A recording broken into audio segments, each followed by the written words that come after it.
flop there. Got a little heavy on the flop over side there. Sorry, everybody. You look fantastic. Fantastic. Hello, everyone. Welcome back. I'd like to talk about what I think is the big news today. The Amazon Jeff Bezos era is coming to a close. What do you guys think about this? It was time. I think he got the company as far as he could, right? Which is big, and he deserves a break. And I think with all that's probably going to come at him, it's probably best for him to be on the board as opposed to being out front. The more and more things he acquires, the more kind of heat he gets for things. So I think the board is probably the best place for him to be. Yeah, I think it's exciting. Brian? Yeah, I think this happens with most founders, and it happened for him much later than I would have expected. Maybe because the company just kept changing year over year, literally changing. But Gates did this when he kind of moved on and took more of a kind of spiritual leader role. Just did the things he wanted to do. But let the company have its own CEO and its own direction, and pops in and out. When he wants, probably still a little bit here and there. I think it's just better for the founder. To me, it's a lot like we love all of our ex-presidents. As soon as they leave office, it's like, oh man, he's great. Most of them. Okay. Outside of, it's still too fresh. It's still too. Historically, we've always liked our former presidents, and I think it's very similar with him. After he leaves, it'll be like this. Wow, look what he did. Look what he built.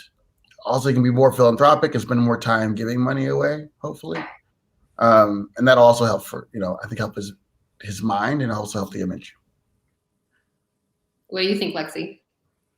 I don't know. Well, I don't know that much about the AWS CEO who will be replacing him. So obviously, AWS has grown to be the gold standard of what they do, right? So I'm assuming this person will be the same visionary that Jeff was and keep it going.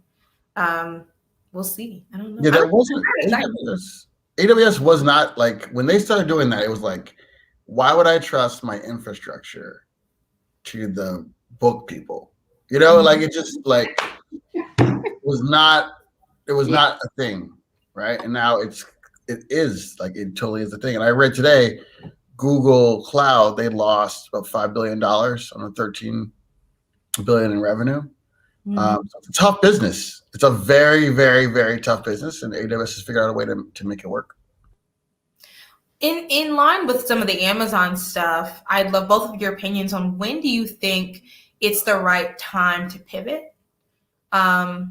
Given, you're a dude in a basement selling a couple of books, how do you go from that to this? When do you know that it's time? How do you know what direction to go into next? Because I don't even remember what came right after books.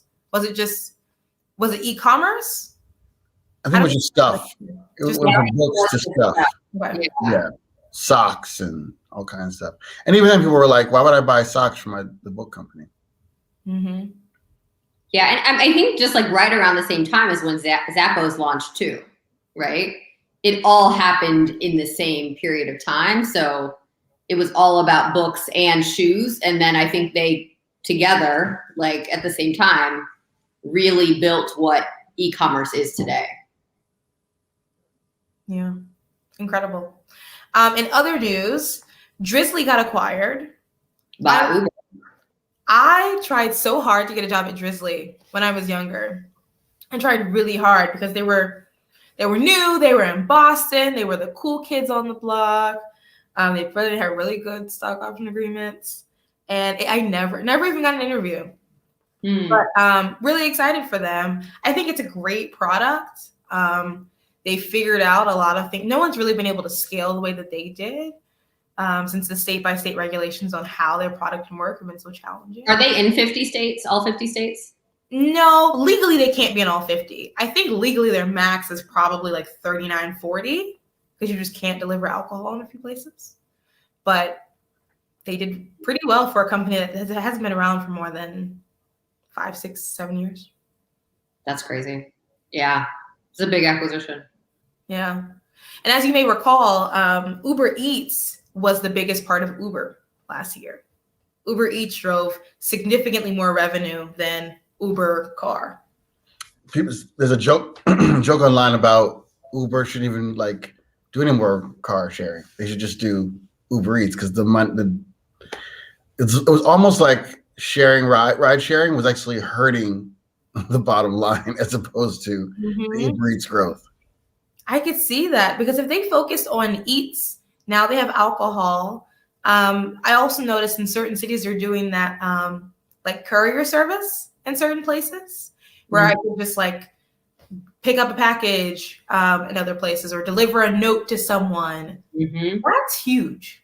Yeah, I do that occasionally. When my kids were smaller, like they'd forget something at their dad's house and it would be like that thing they couldn't go to sleep without. So like a teddy bear, right? Or a special blanket. And I'd have to like say to the Uber driver, hey, so can I just send this special little note over to my kid? And occasionally people were like, no, ma'am. But most people were okay with it. It's fantastic. I mean, that would be huge for them. And then they wouldn't be competing with Lyft anymore. Lyft could continue to be the ride sharing giant in the States anyway. And Uber could be the, food, box, everything delivery team. Yeah, I mean, I think with like the more kind of we see with autonomous vehicles, the more differentiated people are going to get. So whoever gets there first is going to win. And I'm not certain how much testing they're doing in that space. They're doing a lot. Yeah. The person who leads it was arrested, remember? And pardoned by Trump. Remember? That was him. When he Waymo. I heard about that. Yeah, you're totally right. For those of you who don't know, a couple of years ago, there was a person who worked for Google's Waymo unit, which I don't know what they do now, but at least at the time was focused on autonomous vehicles.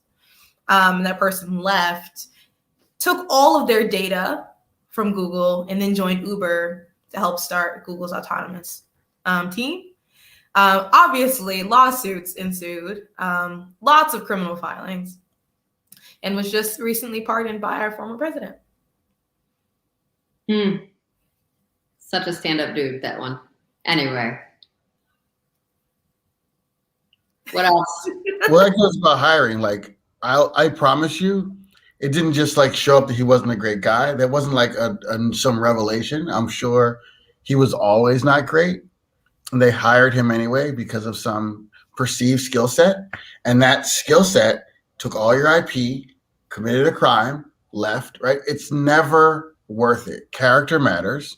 Hire the best person possible with the best skill possible. But the best person possible should come first. Absolutely. People first. You can teach a person to do anything. Yeah. You could hire them, you could hire, like get tools or other people to help them, but you can't teach someone how to be a good person. No, you can't. At all. Not one bit. Yeah. We do have some pretty good people coming up on the show tonight. And with that said, let's rock and roll. On time. We're a company and a venture capital firm that invests in companies run by women and minorities, particularly when they're away from the coast. I'm very, very focused on the Midwest.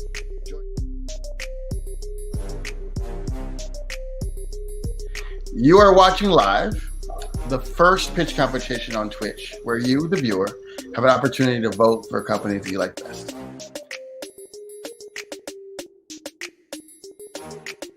So every episode, we have 3 judges, plus you, the audience. You also get to judge each pitch.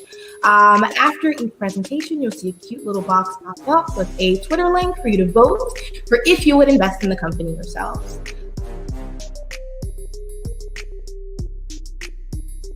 During round 1, we watched as the startups presented their pitch deck in 5 minutes or less. Then the judges began their Q&A. After we selected viewer-submitted questions for the founders to answer, in the end, the audience and judges had the opportunity to vote in the poll below for the company they liked best.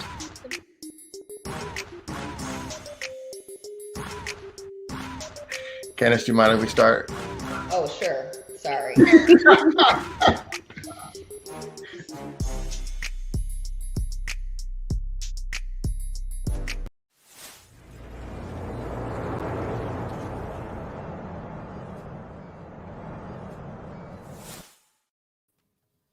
Good evening, everybody. Oh, I'm Brian again. Yay. I'm Candace. There we go. Good evening, everybody. Welcome back again to Twitch Pitch, the very first pitch competition here on Twitch, hosted by the very first venture capital team on Twitch, the Lightship Capital crew. That's us. So we're really excited to have you here again. Every night we see, well, I guess 2 times a week, we see incredible companies compete for a $25,000 cash prize and all the street cred that comes along with being the best pitch of the season. The show has 12 companies per season. We see 2 go head-to-head from all different categories, all different stages. We'll show a quick pre-recorded video from that team after hearing about the founder for a little bit. And then we have a live Q&A session where we ask questions of the team, and we'd love for you, the audience, to also ask questions of the team. So wherever you're watching, feel free to put questions down in the comment box below, and we'll make sure to get to those during the show. After that, you have the opportunity to vote for your favorite companies. The question you should be thinking about is, would I invest in this company if I could? If yes, we'll give you a number to figure out how to vote. You type in the number, vote for their company, and that's all done. We're really excited to have 2 new companies here today. But first, we're super excited about all of our sponsors that power the show. So we thank so much JPMorgan Chase, our champion this season. They're a global leader in financial services, offering solutions to the world's most important corporations, governments, and other institutions in over 100 countries. And the OTF, the Ohio Third Frontier. They work with innovative startups around the state of Ohio to make Ohio the destination for tech entrepreneurs. The robust network of resources take advanced ideas and turn them into new tech businesses. And we're also sponsored by the incredible Hillman Accelerator. The Hillman Accelerator is the very first accelerator in the Midwest designed by and for underrepresented founders. And it just happens to be founded by our very own Candace Matthews-Bradkey. Right over, you can't see my hand, but right over here. Candace, not only is she the founder and executive director of Hillman, she's also the co-founder and GP of our fund, Lightship Capital, and is an expert in all things brand building, CPG, and e-commerce, and her hair looks fantastic tonight, as always, but especially good tonight. On the other side of me here, we have Brian Bradkeen, the other co-founder of our fund, Lightship Capital, and he is an expert in all things AI, machine learning, and computer vision oriented. He also looks very dashing today as well. We're really excited to have all of you here. We can't wait. What is that even? Was that one of these? Yes. We're super excited to have all of you here. Once again, please, the show's a lot of fun. Feel free to drop notes in the chat. We're excited to have you all here. And we will see 2 companies. The first company up, we will see the founder, Troy Parker, and we'll meet him and learn more about his company, StaffUp.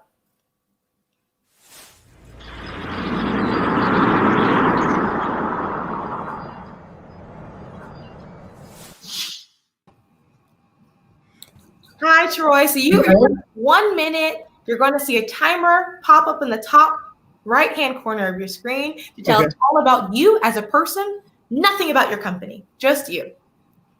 Oh, okay. I mean, I can help you, like a little bit about you. Maybe if you have kids, you've got a fantastic family, you're from whatever city, like just about you. Those things you do on the weekend. And okay. Yeah. All right. So wait for the timer? Yeah. Okay. Hello, I'm Troy Parker. I'm from Cincinnati, Ohio. I'm a father of, I have a 26-year-old daughter and a 4-year-old and a 25-year-old son. I'm married. I enjoy meditating, yoga, and spending time with my family. I come from a family of 8. I'm the youngest of 8.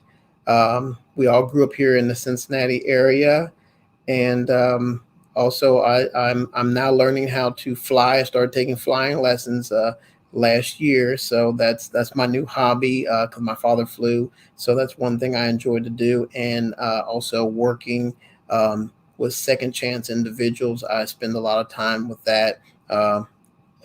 So that's another thing I enjoy doing. But actually, just my family, spend time with my family, and that's pretty much it. Awesome.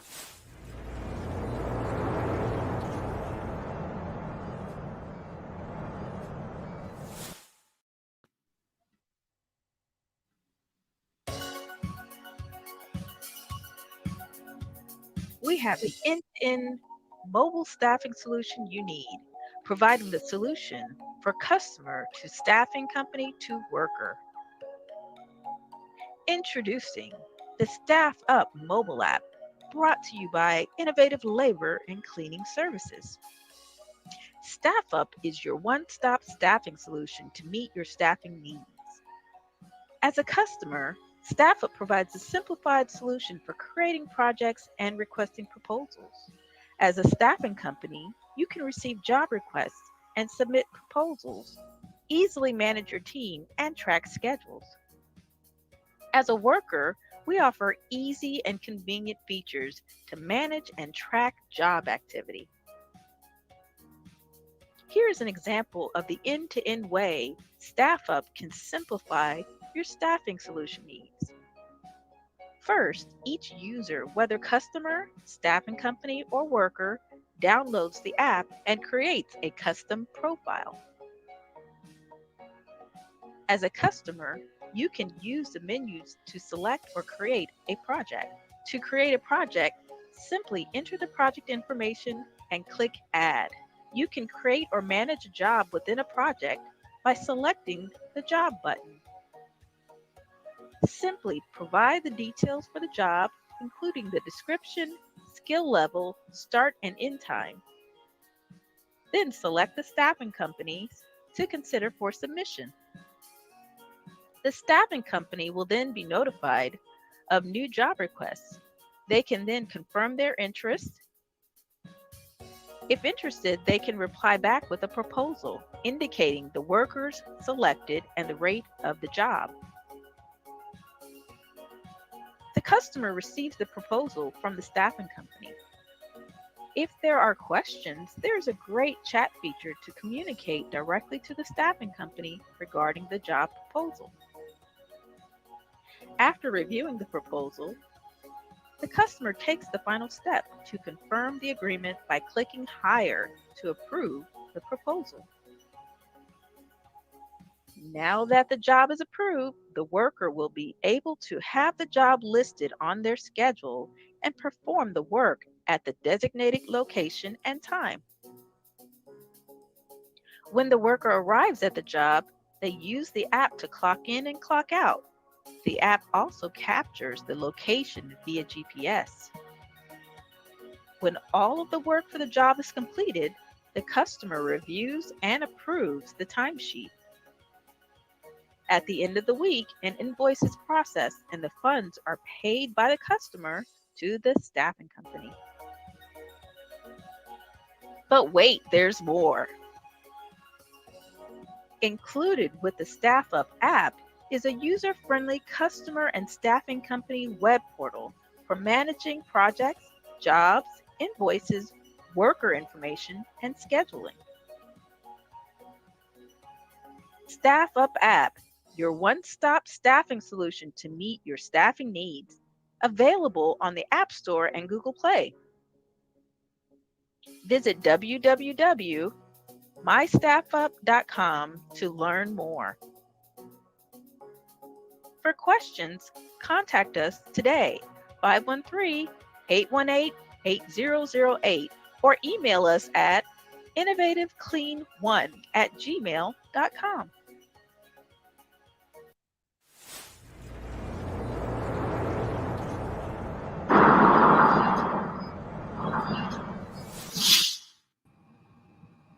Well, hello, welcome.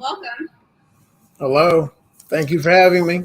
Absolutely. So Troy, tell me, how long have you been in the staffing business? I've been in the staffing business. I started in 2015.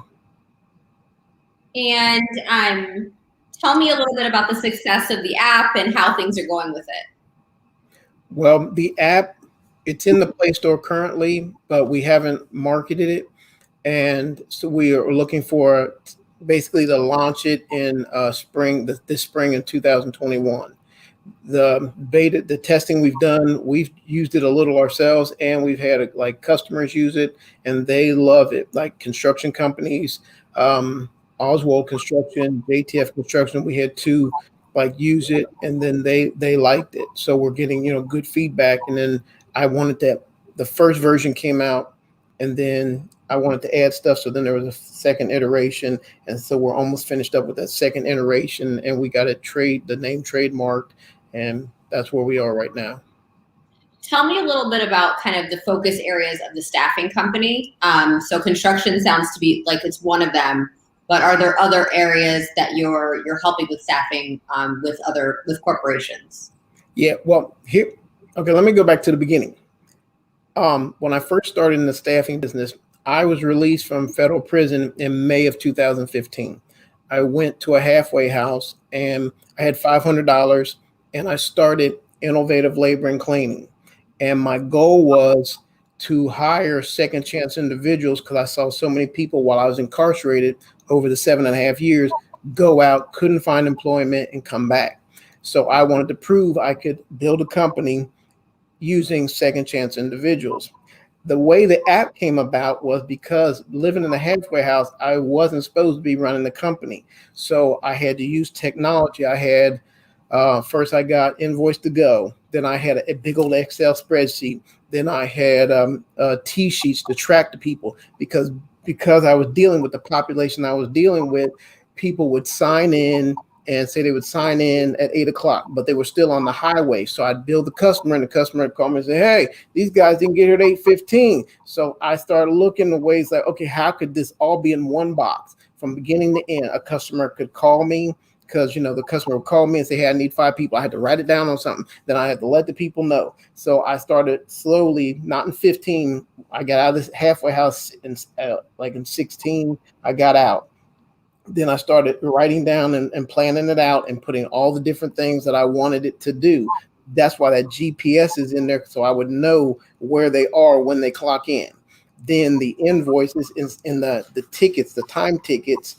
Right now, they'll bring a paper ticket, but some employees will take a 6, turn it into an 8. So you'll build a customer for 8 hours, and it's really 6 hours. So I'm like, we'll cut that away. We'll do it electronically. We get the paper out. Some people will come back and the paper's got coffee on it, cigarette. And it's like, oh, you can't do anything. You can't read it.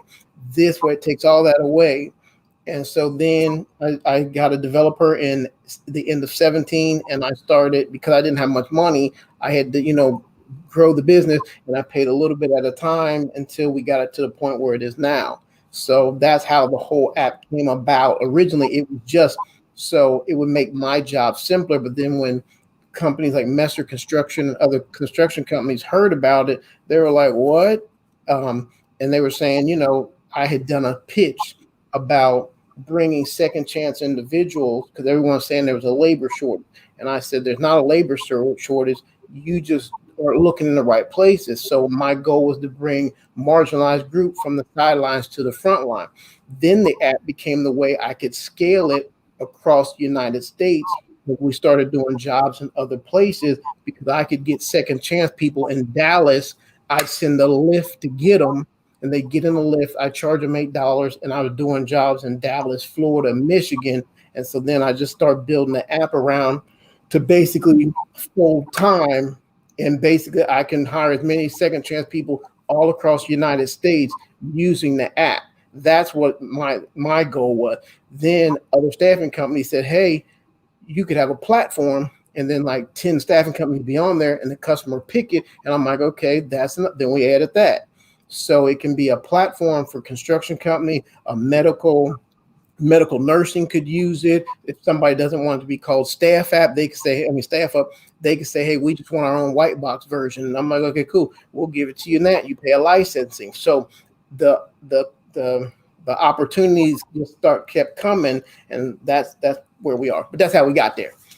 Okay, so, and I know Brian, I can see he's like chomping at the bit to ask questions. I'm just going to say a couple of things. So what you're telling me right now, your story is better than what I saw on the pitch, right? So you are a captivating person. You have a fantastic personality, and I'm not catching that in the video that we saw. It was voiceovered, it wasn't you. Like, you are an amazing human being who's building something great for a segment of society that deserves a second chance. So how do we like re-engineer that story so that everyone can see the benefit of what you're building? Because everything you said, like post the pitch, are the things that I'm more interested in than the step-by-step walkthrough of the app, right? Those things are important, don't get me wrong, but how do we kind of reconfigure the story? Because the story you're telling right now is the one that will kind of sell in a group of people, either by sales or for investment. So that's my little bit of feedback. Oh, I agree. I agree with you, because I thought it was just supposed to be about the app. I didn't think they wanted my whole. But when people start asking questions, I'm like, I didn't just come up with an idea. Okay, let's make an app. I was sitting here running from the halfway house and trying to use apps. And you got to remember, I was in prison 7.5 years. So when I came out, I didn't even know how to email or scan. I was at the public library with a piece of paper trying to figure out, well, how do you stick this in to scan it? And I would run back to the desk. So I was technically challenged, technology challenged. So it took me a while to catch up. And I was just using various apps, and I paid probably $500 a month in app fees. And so if I can condense them all into this, I'm like, okay, it'll save me money. So I was just, then I thought I could hire more returning citizens. Then we do a lot like, I do a lot of like professional development. Like I have like LinkedIn videos about, self-confidence and building up your self-image, because you have to change an inmate's self-image to, for him to change. So I wanted to use the app that'll be, in there. I want to grow the app where it connects to QuickBooks. I want to connect it to Lyft, because that's how we're able to beat other staffing companies, because we use Lyft. And actually, my wife gave me the idea because we were in Florida and we need to move people in Michigan. And she was like, why don't you choose Lyft? And I started finding a halfway house, send it to the halfway house. 4 or 5 guys get in it, drive it to a job. So we've done jobs where I've never even met the people. And they just go to work, come back. So, that's it. All right, Brian, I'm sorry. I took all your time. Oh, sorry. Yeah, Troy, I have so many things that I'll just double down on. Yeah, you and your story are more interesting than the voiceover for the video. I totally understand the business now that we're talking about it kind of like one-to-one, and I'm seeing your face and I'm seeing your mannerisms. I think that really, really helps. A little background before I go into my questions and comments. I and my company, Kairos, and really the team, we built a scheduling app in 2012, 2013 that scheduled and paid employees. One of the verticals we were most successful in was the construction vertical, because mobile workforces, as you well know, they're not always going to a central site before they go to the job site. They're going from the house right to the job site. There's no time clock, and so they need a way to mobily time track. It was a good business, and then we pivoted to just being the facial recognition part to eliminate buddy punching, right? Because I'm sure you see some of that, right, in your business as well. Like you said in your example, tell someone I'm there at 8. I'm in the car still. I get there at 8:15, right? Millions and millions of dollars are lost to companies to buddy punching. So that said, one of the absolute positive, brilliant things that you said that I want to double down on is almost all of our construction customers, particularly in remote areas, fracking, right? The North Dakotas, the rural Pennsylvanias, the what have you. These jobs are in such high demand. They're paying for folks to live, usually in hotels and motels in rural areas. There's not enough housing in these towns.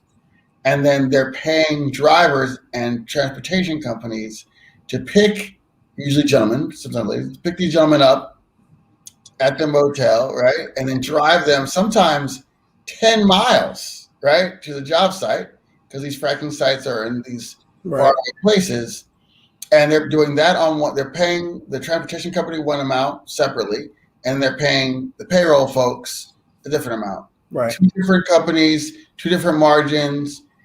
In your solution, you're providing both things with the Lyft API. So, like you said, for you, an $8 ride, some of the transportation companies are charging $100, $200 a day, right? And so I think there's high margin upside for you there. I think that you could literally give the product away from the payroll side where margins are thin and charge them $50 a day for the ride, Right. for a ride that you're paying $8 for, $50 each way, whatever, right? Right. And just absolutely crush it in a variety of geographies. And because Lyft is available globally, I mean, this problem is not unique to the United States. Right. It's particularly common in Canada and the oil sands. It's particularly common in emerging markets in Latin America. And so it's endless. Like, the growth of this approach is endless. It's just a matter of thinking big, going big. And I would also say, from a design perspective, just paying somebody, I don't know, hundreds of dollars to increase and improve the design so it's easier to use, easier to digest. Okay. That wasn't a question. That was more of a speech. But I appreciate it. I mean, 'cause that was a good point about the charge for the ride, because I never thought about that. And I'll be honest, I was trying, because the groups of people I work with are marginalized. Normally, first I have 9 vans, so they would come to the office and I'd move them around. But you can't scale that.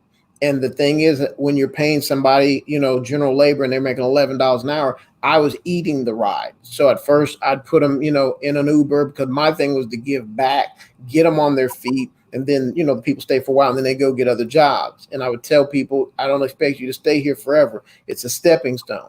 Now, some of the jobs, were good. They paid like $39 an hour prevailing wage. Those people stay here forever. Mm-hmm. But as it grows, like medical staffing and other industries, like you said, fracking, you could make money off the ride, because the movement of the people is what no one has been able to figure out. Yes, it's completely fractured. It's completely fractured, where there's different small transportation companies in almost every city. You could solve for that, and you could just charge time based on when they got in the Uber and got there. Right. Because travel time. Okay, I'm sorry. I'm going to stop here. You're getting excited. You're right. You're right. Because travel time, as you know, is often billed sometimes at a different rate in some of these contracts than in work time, but they do get compensated for travel time. So because you're using Uber, the times, you can actually calculate travel time and work time separately and appropriately. So again, making your product even better. So folks, as you're watching, if you have any questions for Troy about the product, feel free to drop them below. I too don't, it's a quasi question, it's more of an exercise. Troy, what is your one-liner? If you had to describe StaffUp in one sentence, what is that sentence? I always say it's like a business in a box. Because, the sales come in, they can, contact you on the app. Hey, we want a bid. You get the bid. They say, send me 10 guys. Everything's done right there. I mean, there's no, like right now, the invoicing at the end of the week, like we bill every Sunday. At the end of the week, the app basically queues them. Then Sunday night at midnight, bam, it does the invoicing. Right now, Monday morning, I go in the office, the lady sitting there doing the invoicing. You get rid of it. Basically, will cut out a person in my organization. And we're just going to pivot them into something else. But it's a time saver, it's a money saver, it just streamlines it. And then there's like endless profit potential. I mean, especially what Brian mentioned, I never even thought of that. So Lexi, I would like to say, like, StaffUp is your staff delivered every day, right? Like, that's the promise. I'm right there. Wow, I'm going to deliver your staff every day, right? Don't get me preaching. I'm a preacher. Thank you. Here you go. Excellent. Here you go. Excellent. J9M, I'm sorry, it's probably Jam. J9M wants to know, firstly, is the app integrated with Lyft? Is it right now? No, that's going to be the third phase. And then they're also curious about, does the app have a feed of jobs, or do staffing agencies still find their own clients? Well, once the staffing, because we were originally going to let the staffing companies get on for free and customers get on for free. Then the customer, say Oswald Construction, would say, hey, I want, so I need some staff, some workers.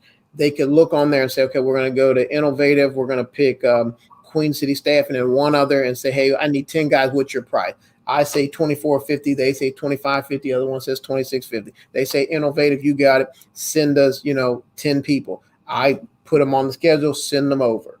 And then, once the staffing companies see, hey, we're getting money, kind of like Home Advisors, except Home Advisors, you pay for a lead and you pay for it and you don't know what the heck you're going to get. I mean, I've told them I've done like clean out, like building clean outs, and they'll send me stuff about moving a piano out of a basement. So I want to give value where, somebody gets in and they're making money. Then they'll be like, hey, this is worth it because we're getting, we're making money off it. So give them 3 months or so, for free, and then let them invest in a subscription. That's one idea. Excellent. And Rockstar74, hello again, wants to know, what's the hardest part of the funnel to fill right now? Is it jobs, staff, etc.? I would say the hardest part probably be the staffing companies, because customers, they keep calling, asking to get on it. I mean, like the construction companies, warehousing, logistic companies like the Amazons and those, like you were talking about Jeff Bezos. I've been trying to get somebody like him, a company like that who wants to do something for the community and they want to help with, inclusion. Hey, let us the staffing in of their various warehouses. Now we've done work in their Amazon warehouses, but it was through a company called, I think it was Brady. But when they opened up a hub up here in Ohio, we came in and made put together a bunch of boxes. They had just like a gang of boxes, and I had like 20 guys there, and that's all they did all day is put these boxes together. But then I could never get, up to higher management about getting jobs there for second chance individuals and then guaranteeing I could get them there every day. Excellent. Thank you so much. If you're interested in voting for StaffUp tonight, if you would invest in this company, text the number 9 to 203-408-6432. Once again, that's the number 9 to 203-408-6432. Thank you again so much, Troy. Now we're going to... Thank you. Talk about your back.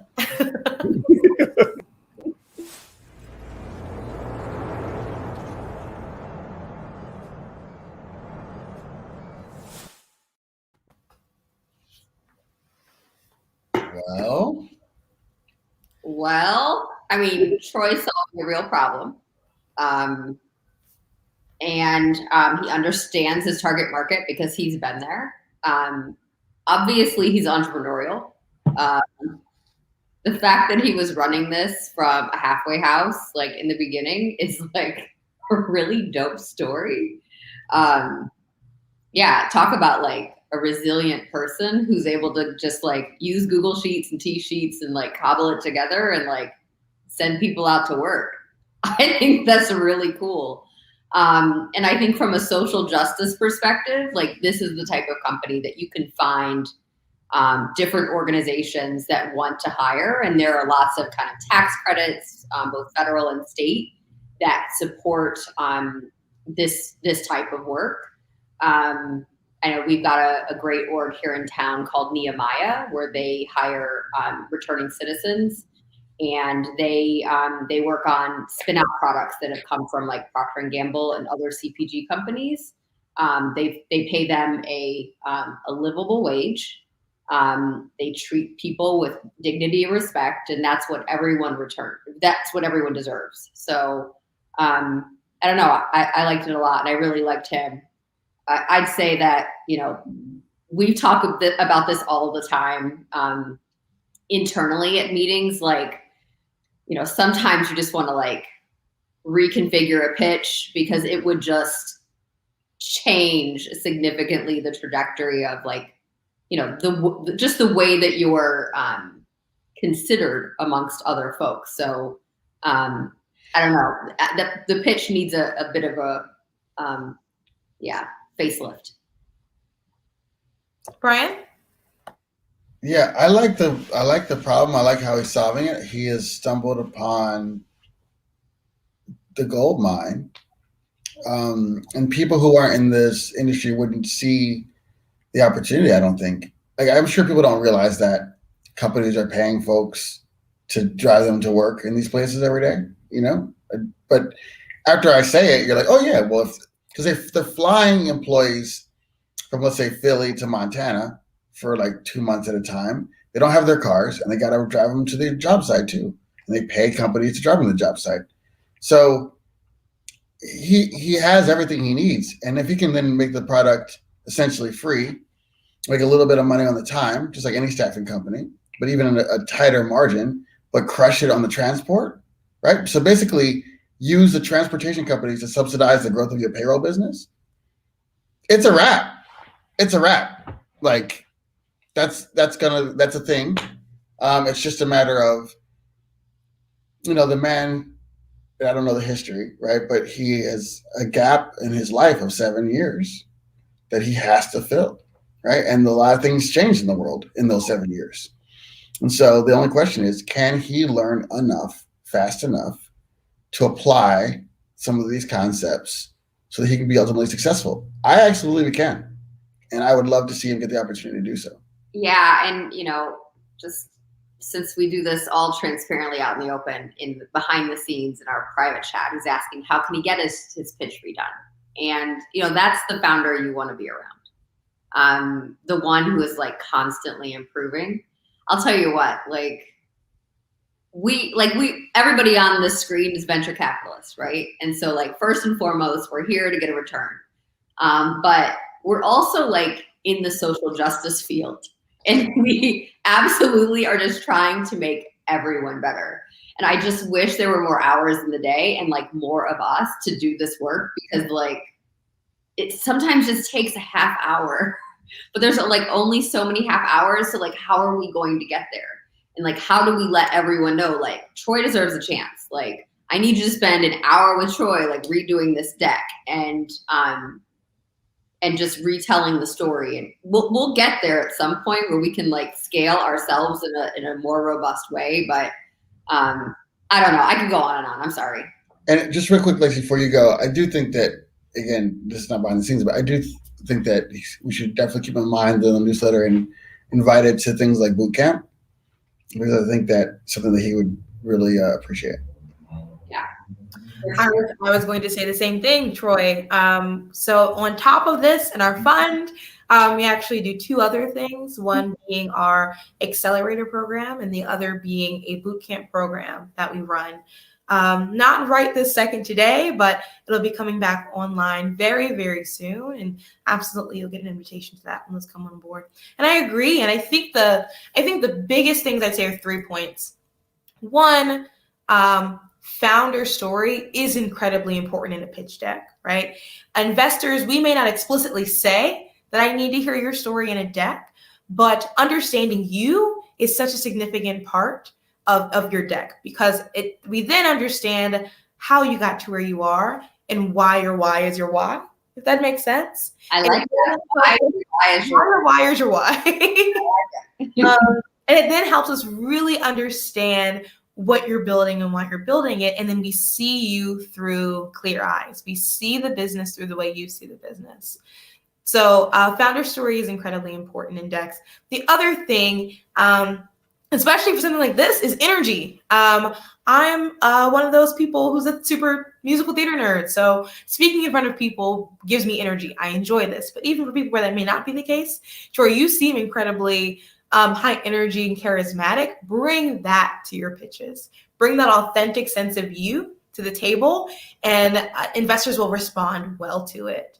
And the other thing is the narrative of the kind of people you're serving and why you're serving those people, even outside of your story, would be super great in the pitch. And I think just those 3 short little things will significantly change the way you pitch and the pitch is perceived.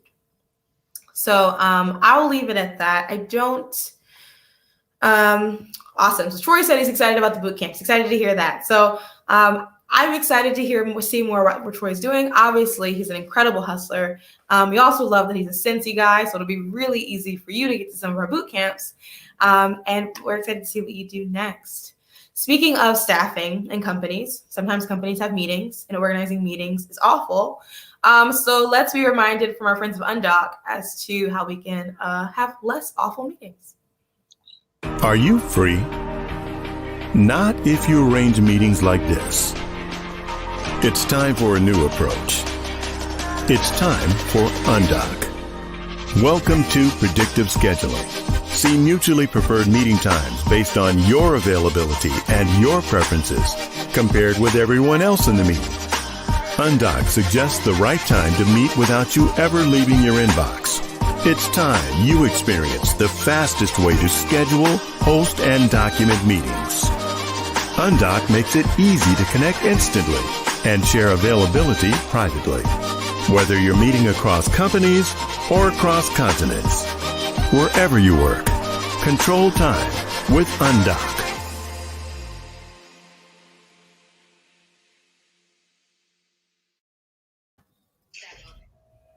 Excellent. So that was Undoc. Super excited about those guys. Once again, Undoc was the winner of season 1 of this competition, actually.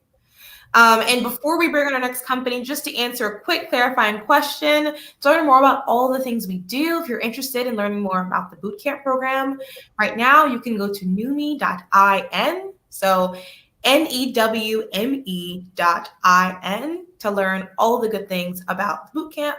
And there'll probably be some changes to that website super soon. Really excited about the future. Cannot wait.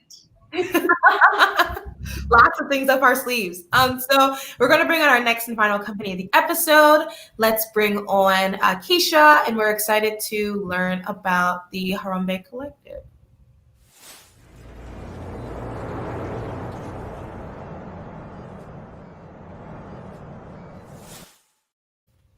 Hi, everybody. How are you? Oh, we're great. How are you? I'm doing well. I'm super excited. My mom is in the audience, so I hope I make her proud. Hey, Mom. Give her a quick shout out before we give you your 1 minute. Hey, Mom. How you doing? I was super nervous at the beginning because I was like, I know she's going to text me and be like, where's the link? What's the time? And I'm like, oh, my God, she's going to stress me out. But I'm so excited that she's here. So, hey, Mom, thank you for your support. I appreciate it. Well, we're excited to have you both. So we're going to give you 1 minute on the clock to tell us all about you as a person, what you like to do, hopes and dreams, ambitions, favorite foods, whatever. And your clock will start in a couple of seconds. Awesome. All right. So my name is Keisha Howell, and in addition to being the founder of the Harambee Collective, I'm also an educator. I've been in education for the past 10 years. I've taught anything from 2nd to 5th to 7th to 8th grade, and I actually am currently teaching at Hunter College. I literally just got off a call with my students. I am also a 5th-year doctoral student. I will be graduating in the fall of this year. My friends like to say that I'm the organized, spontaneous person. And so pre-COVID, I was the person who would always throw super huge parties, cook for people, and I am a Southerner. I'm originally from Charlotte, North Carolina. I also dabble in interior design. I'm very fascinated with decor, and I am the person who has the gift to be able to sustain and cultivate community and culture. And so, I'm also a children's book author, not published yet, but be on the lookout for my book. So that's a little bit about me.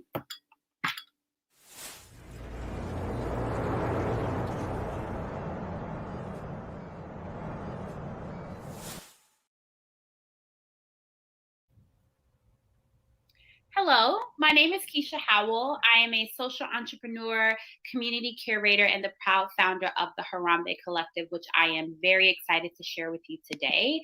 I'd love to begin by clarifying the name Harambee. Harambee is a Swahili word that means let's pull together, and it's essentially a concept that believes that in order for a community to thrive and grow, members of that community have to be pulling together their resources and their knowledge for community uplift. The Harambee Collective is a virtual membership community that uses Mighty Networks as its hub and is designed to support women of color in understanding that they never have to navigate the complexity of this world, more specifically this country alone. It's an organization that provides women of color with the tools, knowledge, and community to enhance their holistic well-being. We are also intentionally shielded away from the gaze of white people and men as an opportunity to create spaces of sacredness and protection for ourselves. The concept of the Harambee Collective was birthed at the height of the pandemic, specifically in April of 2020, but came into fruition in July of 2020. Personally, April was a difficult month for me. It was the month where my access to friends and family was completely severed. I was in such an intense place of isolation, and I desperately needed to reconnect with community. Unfortunately, I wasn't the only woman of color experiencing this. Across the country, women of color were experiencing some of the deepest impacts of the pandemic. In fact, Forbes reported that the issues that women of color face because of the intersection of race and gender were actually heightened during the pandemic. Women of color were among those with the highest chance of not only contracting COVID, but also losing their jobs and suffering the mental and emotional impact of the pandemic. And that was further underscored in 2020 with the continued dehumanization of women of color, whether that was through the unjustified murder of Breonna Taylor or the fact that over 44 trans women were murdered and their deaths continue to go unanswered. And so it was with this in mind that the Harambee Collective was birthed, not just a space for Black cis women to be able to come together, but a space of solidarity where all women of color of all non-white races and ethnicities, and for women of color who represent all conceptions of womanhood, could be in solidarity with each other. Something that is really important to our community as we combat issues of invisibility and isolation is creating a community of intimacy and visibility. We do this by ensuring that every member receives multiple one-on-one conversations. In those conversations, members are able to share where they are in their lives and the content that they need. And it is with this information that we curate our monthly themed content. That content comes in the form of workshops, of networking parties, wellness checks, yoga sessions. We have a book club, we have a writing club, we do listening parties. You name it, we do it. Our target audience in terms of age are women aged 30 to 45, and we are currently operating in 3 main geographical locations: New York City, Los Angeles, and Charlotte, North Carolina. And with great respect to our competitors, such as Ethel's Club and the Black Girl Social Club, what makes our community unique is that we are inclusive of all women of color, whether that be through race or interpretations and representations of womanhood, and we are exclusively for women of color. At the very beginning of our inception, I was able to crowdfund over $10,000 in 3 weeks for our launch using iFund Women. Since then, we have been able to have over 85 membership-facing events, and we have had some public events where we've been able to connect with over 500 women of color. And most recently, we were awarded the American Express 100 for 100 grant. We started with 37 members in July, and we've been able to experience organic growth primarily through word of mouth. And we've had 6 to 7 members added to our membership once a month and have had an 85% retention rate. And so here's how we would love to move forward. We would love to add a marketing manager and social media strategist to our team. And that is going to help us not only in terms of visibility, but to also be able to turn and convert our audience into members, which allows us to generate more revenue. We would also love to hire a strategic partnership advisor and a business coach to be able to think about our business for years to come. And then we have 2 other ways that we would love to be able to have additional streams of revenue that also support women of color. Thank you for this opportunity, and I look forward to your feedback.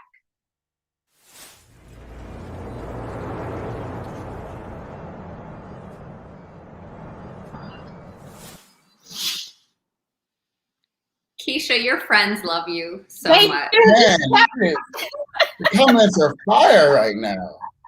I can actually I can hear the snap. I can hear the snap.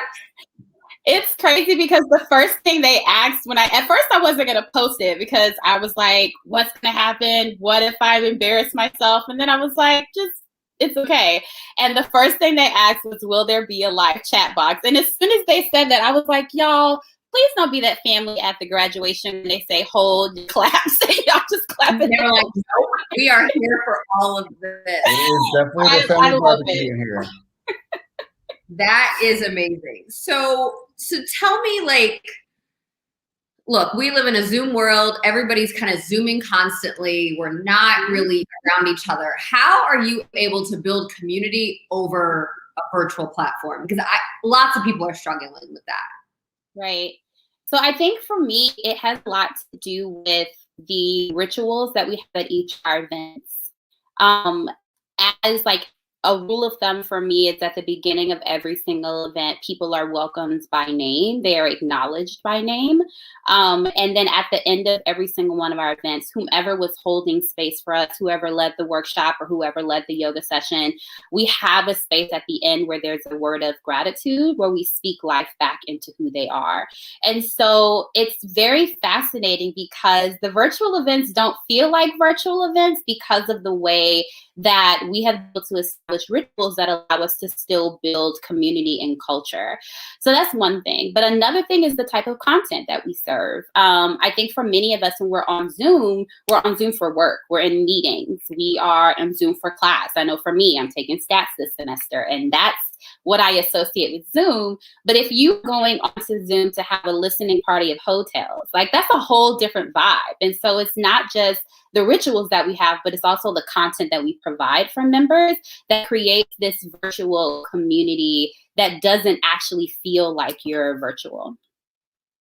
And what happens post-pandemic? What do you see in your wildest imagination of what happens next? That's such a great question. So right now, there are two things that I see in our immediate future.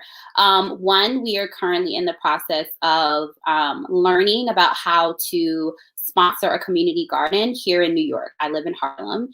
And so we're thinking of what are the smaller ways that we could be moving into a physical space while we're still growing and marketing and understanding ourselves as a business. But also, as I mentioned in the pitch, there are 3 main locations that are the hub where most of our members are. And so I am from Charlotte, North Carolina. So I'm in Charlotte often. And one of the things that I started doing when I go home is that I host in-person events with the members who are there, establishing the sense of having chapters. And so there will be a chapter in Charlotte, North Carolina. There will be a chapter in LA. And then as other communities and cities grow, they will also have chapters. You're on mute, Candace. Oh, dang it. How large do you think that this company can be long term? Or is that even a concern? Wait, say that last part again. I said, or is that even a concern? I mean, I know for me personally, when I first started this kind of whole Hillman thing, for me, I was trying to solve an issue for my community, right? Mm-hmm. It didn't matter if I was scaling to multiple cities. Those things didn't matter. What mattered is I was affecting change in my space. So what does it mean for you? What does growth look like for you? So it's so interesting because when I first started, I was like, we are going to blow up. We're going to have 100 members every month. I had this grand plan. And then once I was in it, I was like, I actually need to grow a bit slower. Because the whole concept of curation means that you have to establish the tone. You have to be able to make sure that this is a very particular space. This is the space for women who want to be in solidarity with each other. This is a space for women who believe that trans women are women. And that is not something that every single person is going to be a part of. And so I am actually not as stressed about numbers as I am about retention of members, and as I am about ensuring that we have the systems and structures in place to sustain us. And that's why one of the features that we have for our community is that at every event, members get to bring a +1. because I've been thinking about what are the ways that we could organically grow in a way that's not commercialized, in a way that's not leaning on influencers, in a way that is true to who we are as a community. And with that, I had to acknowledge that I might be sacrificing rapid growth, but I was okay with that because the intent of our community is that we are in an intimate space with each other. And so I think similar to you, Candace, I am now in a position where I'm like, it's not to me about the numbers spiking. It's about ensuring that we have retention. It's about ensuring that we are continuing to keep the vibe where our members are seen and supported.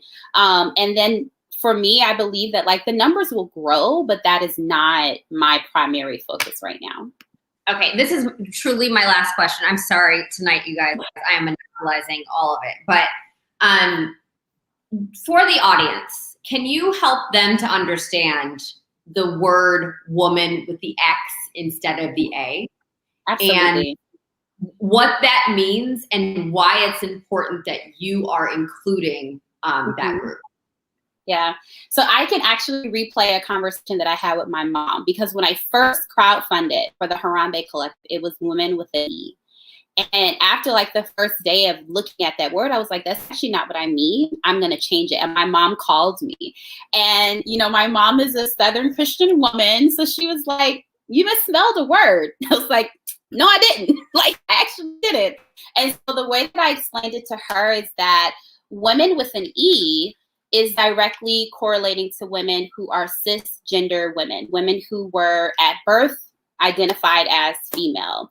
However, women with an X is a more expansive conception of womanhood, and it includes women who are trans women. It also is a space for people who are gender fluid and gender queer. And because I wanted this space to have all of the embodiments of womanhood, and because I was really focused on how do we create conditions of solidarity where we're really examining what solidarity really means, because often solidarity means I erase parts of myself to be in the company of other people.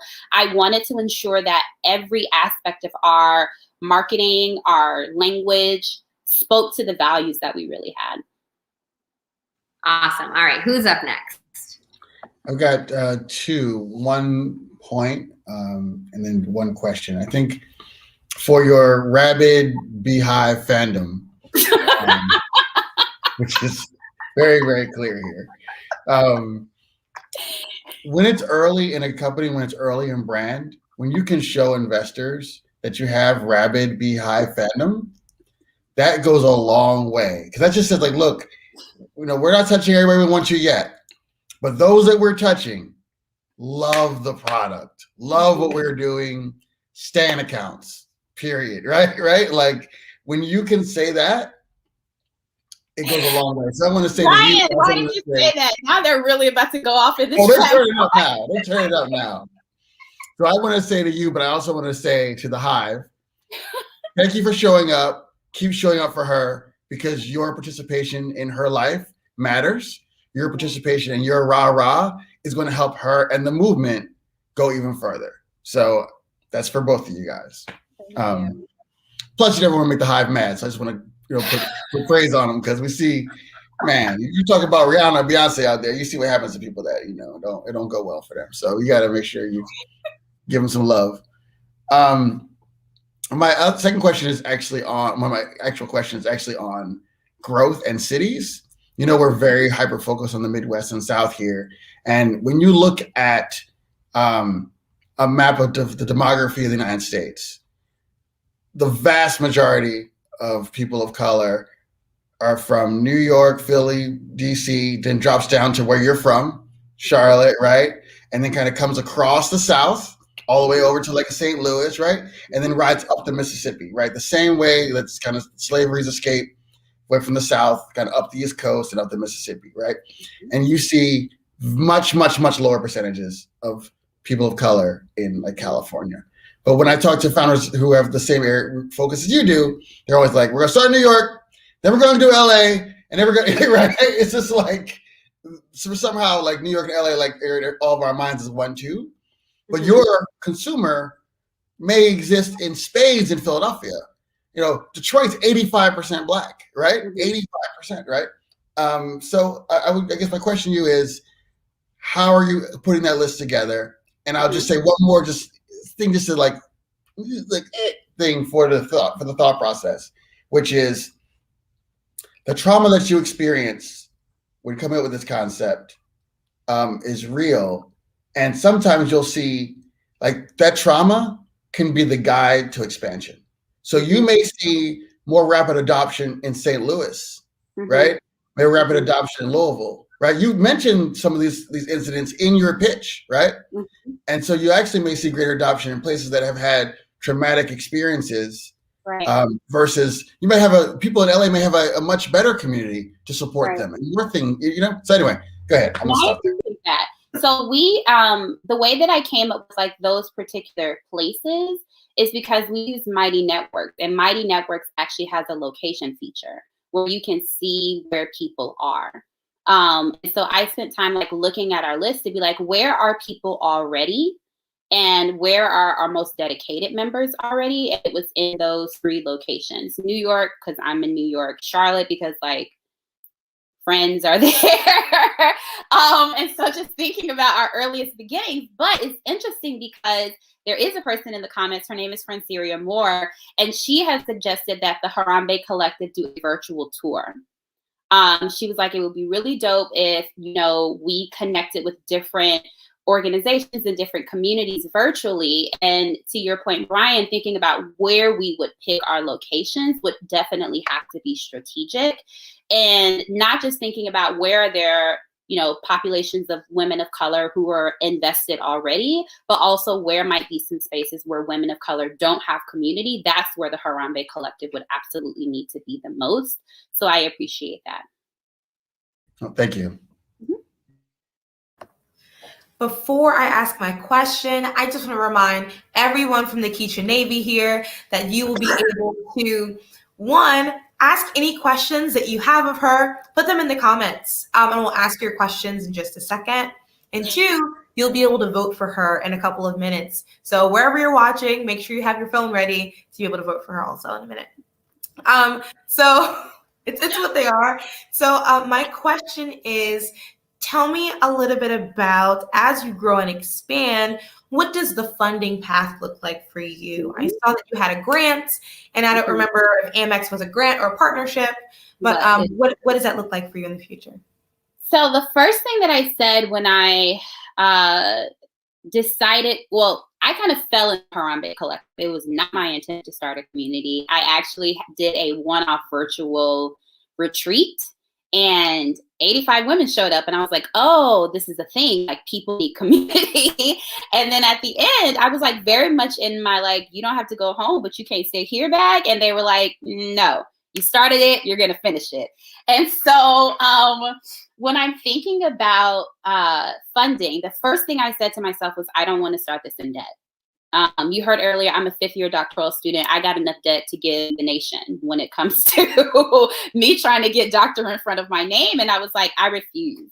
And so I started researching all of the opportunities that I could launch this without a drop of debt. So I started with I Fund Women and crowdfunded, which was like a really powerful way for me to get the word out there about the Harambee Collective. But I also appreciate that I Fund Women is like very connected, which is actually how I ended up with the American Express grant. And the American Express grant was for $25K. And so one of the things that I have just been pushing myself to do is to show up at as many pitch competitions as possible, to apply to as many grants as possible, to be able to have, because one of the things that I really became aware of as I stepped into this entrepreneurial world, I was like, oh, there's money in a lot of places. And it just takes the work of, working on your pitch, working on the way that you're characterizing your community, and doing the due diligence of being able to have access to that. And I know that I have the privilege to be able to do that. And so right now, my goal is to be able to go in a direction that does not require any debt. One thing that I will be very transparent about is that understanding how investments is something that I would love to learn, but I don't know if that is, in terms of like someone investing and wanting a portion of the Harambee Collective, right now my focus is on ensuring that we have debt-free access to money, and that is through pitch competitions and grants and as much networking as I possibly can. I want to tell you, Keisha, you're doing it exactly correctly. Really growing and scaling your business in what we call the most non-dilutive ways as possible is the ticket. And if you're a person like you who's incredibly charismatic, you present very well, you have a great fan base. Also, crowdfunding, I generally don't recommend crowdfunding except for people like you too, right? People that have a large dedicated following that really want to see their product or service scale. They have a vested interest in seeing this thing happen as soon as possible. So you're doing it exactly the right way for the kind of business you're running and who you are. So you made the right decision. In terms of venture, I say push it off for as long as possible, because the way you're speaking about your company, which I also think is correct, is growing intentionally and really curating community. You're not focused on just rabid, hockey stick growth at all costs. So with that, you're doing it right. Don't think about venture right now. Probably not the time. Who knows if it ever will be the time, but you've got it. There is a question in here, and there's so many comments. Is it? Because I see the working teacher wants to know, what are you the most proud of, and what have you sacrificed for your dream? Oh my goodness. So that's one of my closest friends, Arlen, who's asking that question. So Arlen, thank you for that question. I am the most proud of honoring the entrepreneur legacy that I did not realize I had. I tell people all the time that my dad was an entrepreneur, and when you're a kid, you're just like, oh, my dad has a job, but you're not as aware of the fact that he's working for himself. And the story of my dad having that job, he was working at a mill, had a pension, had a great paycheck, and decided to quit, and went and purchased a lawnmower and a bike and started his own handyman service. And he eventually paid for my undergraduate out of pocket, but through that business. And so when I stepped into entrepreneur life, I was like, oh, I was immediately reminded of his legacy. I was immediately reminded of who he was and the way that he learned how to read people, how to engage with his customers. And I was like, you're honoring your father, which was something that's like really important to me in terms of like the legacy that I'm laying. And in terms of sacrifice, I quit my job back in May, actually, to pursue the Harambee Collective. And a couple of things that I had to give up was, my nails. Getting my nails done was like the first thing to go, because I was like, since you can't afford it right now. But also I don't think I gave up too much because I love the work that I do. But I think, giving up the leisure things that we have, the extra things that we have, and being able to parse down, like, what you see, my nails are back, but to be able to parse down, like, what are the important things, I really had to do that. I also had to sacrifice my ego, because going into business will humble you so quick. And I'm like, if I'm going to be the leader that I feel like I'm supposed to be, I have to be able to take feedback, whether it's solicited or unsolicited. I have to be able to say, not right now, that didn't work. And I was a very egotistical person before then. And I really had to be mindful of the leader that I wanted to be and check my ego every step of the way. Incredible. So Keisha from Corla Camille, what have you been grateful for the most in starting the Harambee Collective? Such a good question. I have been grateful for the ways in which starting the Harambee Collective has gifted me the community that I wasn't always aware of that I needed. I knew that I needed people, but I didn't know how much I needed people. And so being in this space, and the interesting thing is most of the women who joined were not my friends. They're not people that I know. They're people who follow me on Instagram or who heard me speak in an event. And to know that I was able to connect with people who were once strangers, who now are some of my closest friends, I didn't know that I needed that during a pandemic. And it's a constant testament to the actual community itself, where the founder is equally as blessed as the people who are a part of that community. Lexi, can I ask Absolutely. Ask a question. Okay, just a quick question. Some of the comments talked about maybe 3 or 4 folks said it started with a tweet. What is that? Oh yeah. So on April 10th of last year, so my birthday's in April, to give a little bit of context. And so when the pandemic hit, all my birthday plans were canceled. And I was in a mood. I was so just upset. But I also was in a position where I was like, I want to come out of this pandemic saying that I am better. And I need to be in a space where that can happen. I actually tweeted. I was like, I wish someone else would put together a retreat, and it would be all about us being bad and getting our money together. And as soon as I hit send on the tweet, it was like, sis, you are fully capable of doing that yourself. And so instead, I had to learn, like, instead of waiting for someone else to do the thing that I needed, I can create the thing that I needed. And so it did all start with that tweet on April 10th of last year. That's the tweet that they're referencing. Thank you. Excellent. Thank you, everyone, again, for all of the comments and all the love. The best way to show your love to Keisha is right now, right this second. To vote for the Harambee Collective, text the number 10 to 203-408-6432.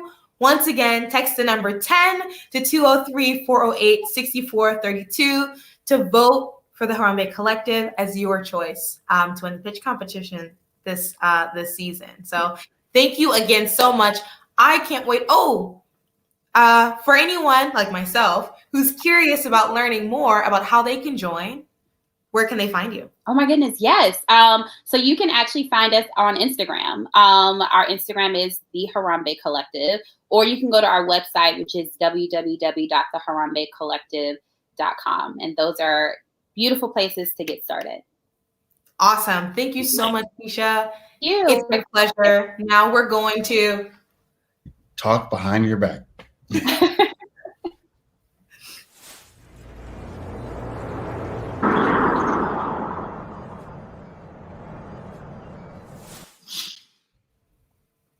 Yeah, the viewer's choice vote is over for anybody else at this point. Like, I can guarantee you that no one else can beat that. Like, there's just probably not a chance. Probably not a chance. The number of exclamation points in these comments is unbelievable. The number of fire logos. Oh God, they love her so much. And I can see the person follow B. Marie. It says over, and I can just see her going over. Over. Like, oh my God. And Lexi's Navy comment went over very, very well. T-shirts are being printed. They were about that. Okay, so I totally get the company. It completely makes sense. I think I was talking to someone earlier this week about just really being a Black woman, the things that we do to make our majority peers feel comfortable.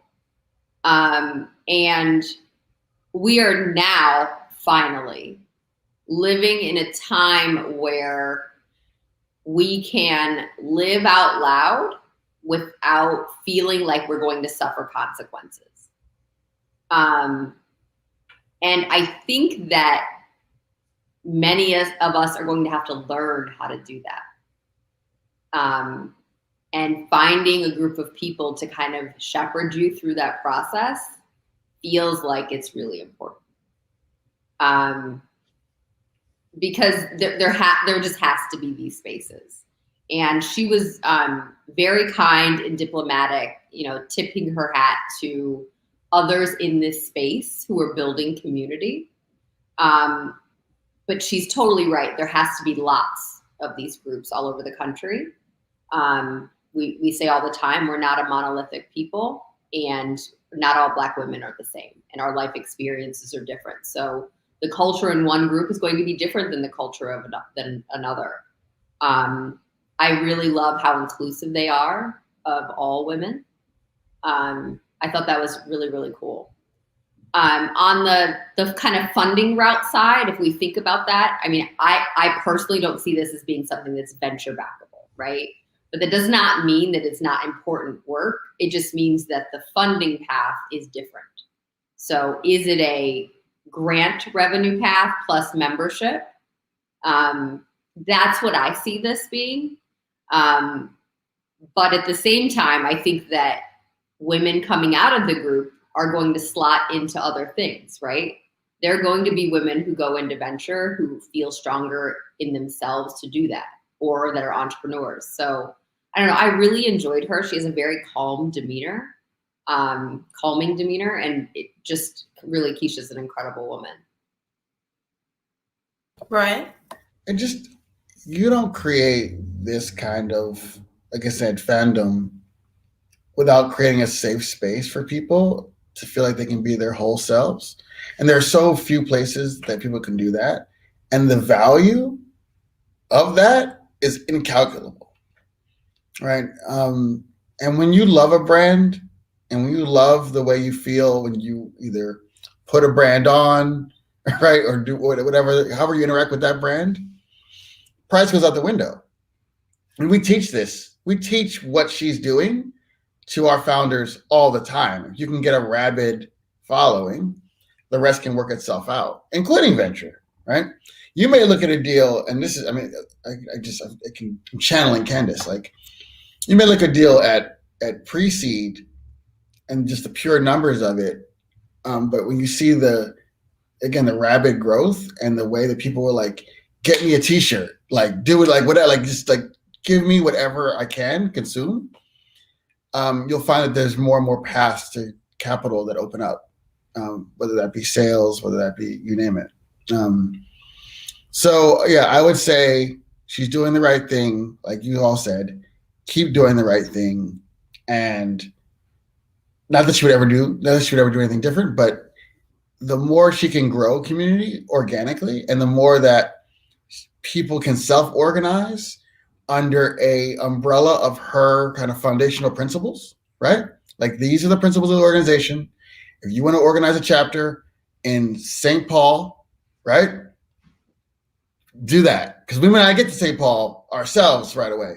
But when you do that, and then it becomes something great, like that organized growth is really the path to the next stage for her. Yeah, I agree. And I think because of both these things, like I said earlier, funding wise, she's doing exactly what she needs to do. And I don't think venture would be in her best interest. I think to have such a concise, consciously curated community and being so intentional as to where she's going and how she's doing it, it has to grow at her speed, her pace. As you know, she being the expert on all things in creating community here. And it can't go on, you know, someone like Mai's venture-driven pace about as fast as possible here. She's doing it right. I'm very excited about it. And I'm signing up tomorrow or tonight after this. Very excited. Transformational founder. Transformational founder. I will continue to follow her with whatever she does and whatever she's working on. And I'll also probably buy the children's book for some people in my family because she's that compelling. So we're really excited to see what she does next. I'm excited to hopefully join it. Thank you, comments. I'm coming. I'm serious. I'm going to be there. You guys, listen, give me a warm welcome when I show up. And she's great. So once again, we thank you, Keisha, for all you're doing. We're really excited about it. That was great. That was great. And so thank you everyone for watching. For those of you who are new and came to support the Keisha Navy, thank you for coming, but please stick around. We do this almost every Tuesday and Thursday at 7 p.m. Eastern. So we have one more episode this Thursday, and the next week is actually our finale. Ooh. It's crazy.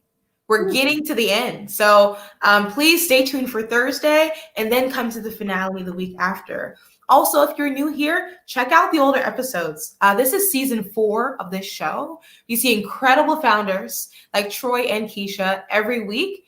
So go to our YouTube channel where you can binge all of the content, grab some popcorn, grab some partake food snacks, grab all of your favorites, sit down. Oh, look at you. It's true. Order for next time. Yes. We're always trying. We gotta promote more Black snacks on the show. So really go binge the show. It's really interesting. I mean, I'm biased. I'm on it, but we think the founders are really great. So this is what we do. In between continue to vote for your favorite founders here. You can continue to do that all the way up until the last day of voting, so Friday of this week. Make sure that everyone gets all their love from you. Thank you. What's going to happen is I'm going to close out the show, and then we're actually going to stick around for a couple extra minutes just to talk a little bit, and then we'll see you after that on Thursday. So thank you, everyone. Thank you so much for joining us. It's been another fantastic episode of Twitch Pitch.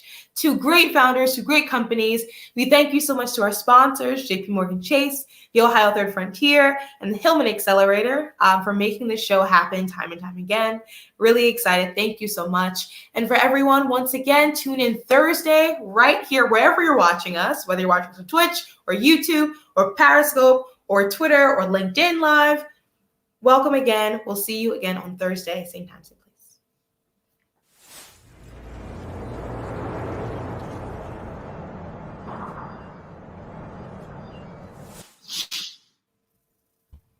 What an episode. That was dope. That was great. Candace, what did you say? Sorry, we're all talking at the same time. What did you say? Are we on LinkedIn Live tonight? I don't think so. Maybe Marlon, Voice of God, can come in and tell us. He says no, Voice not of yet. God. Okay, almost there. Almost there. Awesome sauce. I don't know. I love this show. You know, in the beginning, it was like incredibly exhausting. Do you remember that? I think I'm getting through it now. Yeah, I think I'm getting through it. So just like we've had some really high energy companies, and that's been helpful. Yeah, and the crowd always makes me gives me energy too. We get a lot of comments, and they're really rolling like that. They were super into it. Crazy. I was like, wait, is this the same person posting over and over? And I was like, no, this is like a whole bunch of people. Yeah, it was great. And so many people went to Twitch. I'm loving that. The vast majority. Yeah. Lexi is they are a really big fan. She's gonna get a huge welcome in the community when she gets over there. Listen, you both know I've been looking for intelligent Black female community or women's community where I live for a very long time. And I've yet to find it. So if I can find it virtually, very excited. Yeah, you got to go out of town. Let's be sometimes.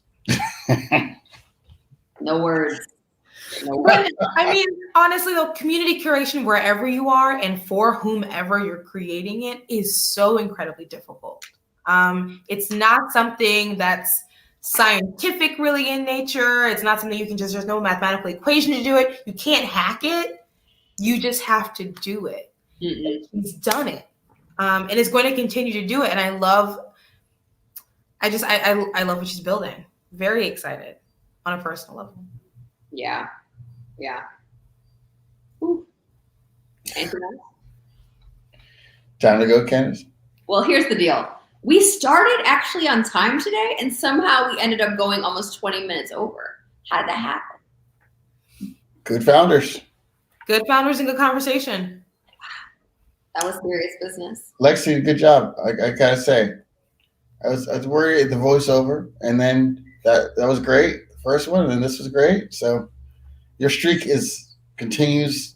I try. Yeah, Troy has been very active in Cincinnati, really in Ohio, in terms of legislation and policy, and just the way we think about and work with people who are returning, and how we can make their lives and transitions easier and better. So he's been doing fantastic things in terms of creating good communities too, right?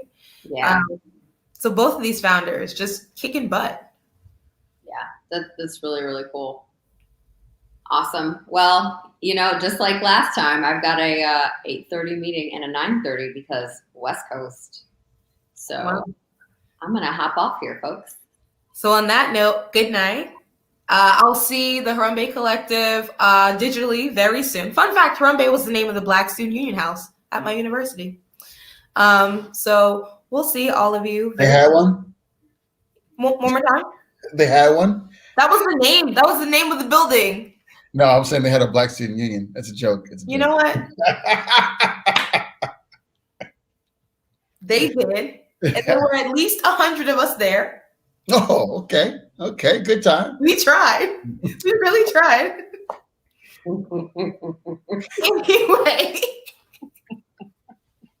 on that shady note, we're gonna end tonight.